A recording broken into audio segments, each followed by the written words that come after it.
भोपाल से खबर है जहां पर स्लॉटर हाउस केस में एक बड़ा खुलासा हुआ है। फर्जी दस्तावेज पर बूचड़खाना चल रहा था। संचालक असलम चमड़ा ने फर्जी दस्तावेज बनवाए थे और उसी आधार पर आप देखिए कि इसकी परमिशन मिल गई। निगम की पशु चिकित्सा शाखा ने फर्जी दस्तावेज पाए थे। 5 मई 2025 को जांच में डॉक्यूमेंट फर्जी पाए गए। जांच के बाद भी नगर निगम ने कार्रवाई नहीं की थी। बहुत बड़ी लापरवाही है। वन विहार और निगम अफसरों ने कार्रवाई नहीं की, जिसके बाद अब एक नया खुलासा ये हो रहा है कि जिन दस्तावेजों पर ये बूचड़खाना, ये स्लॉटर हाउस चलाया जा रहा था, ये वो दस्तावेज जो इसके लिए रखे गए थे वो सारे फर्जी थे। और जांच में जब ये साबित भी हो गया कि दस्तावेज फर्जी हैं, बावजूद कार्रवाई करने के कार्रवाई हुई नहीं।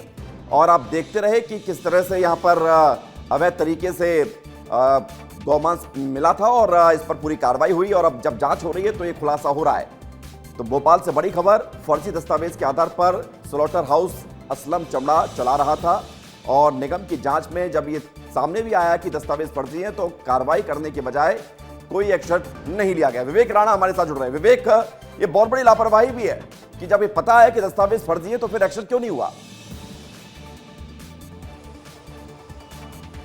बिल्कुल विवेक, अब अधिकारी हैं उनके ऊपर सवाल खड़े हो रहे हैं, क्योंकि जिस प्रकार से 5 मई 2025 को पशु चिकित्सक विभाग के शाखा द्वारा पत्र नगर निगम को लिखा गया था और बताया गया था कि जो असलम चमड़े का जो बूचड़खाना है उसके दस्तावेज सही नहीं है।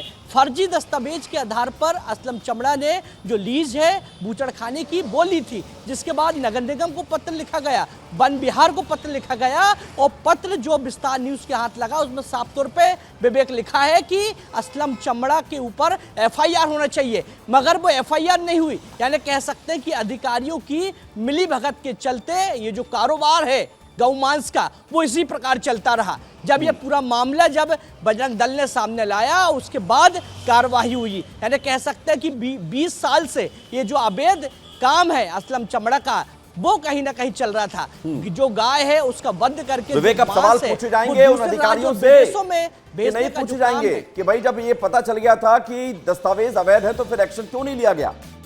उन पर कार्रवाई होगी या नहीं होगी?